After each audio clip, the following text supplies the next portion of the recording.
beberapa kue-kue kecil, teh manis, terus ada segelas air putih, ada air kelapa, ada air dari 7 sumber mata air yang berbeda, dan juga ada kemenyan kayak gitulah. Nah pas semuanya udah siap, malam harinya sebelum besok hari H acara, bapak-bapak di kampung sana itu bakal datang ke rumahnya Yuyun untuk melekan. Melekannya apa? Aktivitas untuk ngejagain kerundung yang di dalamnya ada air kembang sama nampan tadi loh.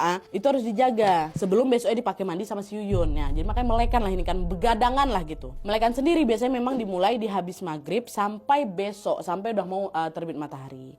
Nah waktu itu yang ikut melekan ya itulah pasti tuan rumah, ada Ato, Ujang itu kan bapaknya si Wawa ini, terus ada Nanang suaminya Yuyun, terus beberapa anggota keluarga, tetangga, dan ada juga orang pintar namanya Pak Cecep. Nah di sana Wak memang harus ngundang orang pintar tiap ada acara melekan, harus untuk apa? Untuk jaga-jaga kalau ada hal-hal yang tidak diinginkan terjadi gitu kan. Awalnya pas lagi melekan jagain kerundung ini nggak ada kejadian aneh apapun Nadia. Katanya semua normal-normal aja. Sampai waktu Isya tiba, beberapa bapak-bapak termasuk Pak Cecep si orang pintar tadi izin dulu ke musola mau sholat Isya.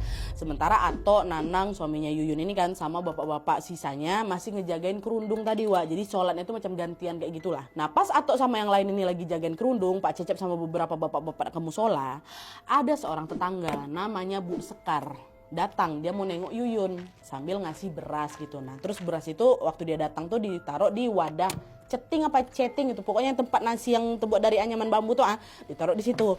Dan FYI memang udah jadi tradisi di sana Nadia, kalau ada yang lagi ngadain acara 7 bulanan atau hajatan lainnya, tetangga-tetangga pasti bakal jenguk sambil bawa beras atau juga kebutuhan dapur lainnya untuk bantu-bantu persediaan dapur kayak gitulah. Ataupun dah lah, terimalah itu beras tadi akan yang dibawa sama Bu Sekar, terus dimasukkanlah beras tadi ke karung. Jadi dicampur sama beras pemberian tetangga yang lain ya. Nah habis itu cetingnya tadi, si anyaman bambu tadi dikembalikanlah ke Bu Sekar. Makasih ya Bu ya, gitu kata siapa. Dah, habis itu habis Bu Sekar ini ngasih beras, Bu Sekar masuk dulu bentar ke rumah untuk ngeliat si Yuyun, ditemani sama suaminya Yuyun, Nanang ya kan. Terus udah habis nengokin Yuyun bentar, apa ngobrol-ngobrol bentar, nggak lama Bu Sekar pun pamitan pulang. Nggak lama setelah Ibu Sekar ini pulang Wak, Ato sama bapak-bapak yang lain yang lagi ngejagain kerundung tadi, tiba-tiba ngerasa kok hawa udara di luar rumah tuh jadi gerah kali Wak. Gerah, padahal sebelumnya masih sejuk-sejuk aja, masih biasa aja. Gerah waktu Bu Sekar itu balik. Terus nggak lama Ato ini juga ngelihat kain jarit penutup kerundung tadi tiba-tiba macam gerak sendiri gitu, macam ada yang nyenggol dari dalam. Tapi waktu ditengok kan, dicek sama si Ato kan ke dalam kerundung itu, nggak ada siapa-siapa, entah itu kucing atau tikus atau binatang, nggak ada. Dan yang bikin Ato makin kaget lagi Wak, air putih, segelas air putih yang memang ada di nampan sajen tadi tuh loh, tiba-tiba mendadak berubah warna Wak. Jadi keruh kali, macam kemasukan lumpur. Ngapa nih? Gitu kan. Dan makin lama warnanya malah jadi kayak merah marun gitu, macam bercampur darah. Heboh lah tuh. Pak, sini bentar Pak, sini Pak, ini kok airnya berubah ini. Bapak-bapak yang lain langsung lah kerumunan juga kan buat ngecek nih apa yang dibilang sama si Ato, ngecek juga ke dalam kerundung. Heboh juga mereka di situ.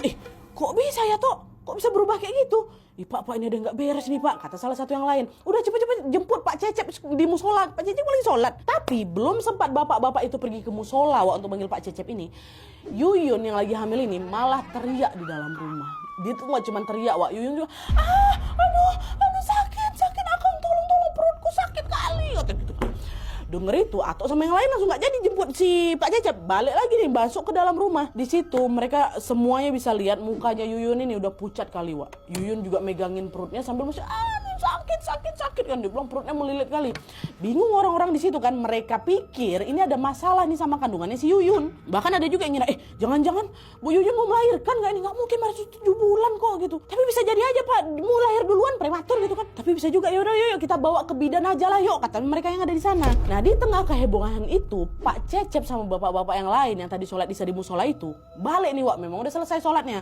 Mereka juga semua langsung masuk ke dalam karena mereka dengar juga dari luar kalau Yuyun ini teriak-teriak gitu. Pas udah masuk, seolah udah tahu apa yang terjadi, Pak Cecep langsung ngedeketin Yuyun. Dia pegang perutnya Yuyun sambil dibacain doa-doa. Di sini Yuyun masih teriak-teriak kan, masih teriak-teriak kesakitan, dipegang terus. Nah tapi waktu megang ini Wak, ekspresi Pak Cecep tuh kayak gitu, kayak gelisah gitu. Terus nggak lama Pak Cecep langsung buru-buru keluar kamar itu, dia ngecek kerundung. Dan disitulah Pak Cecep bisa ngelihat juga kalau segelas air putih yang tadi tuh yang tadi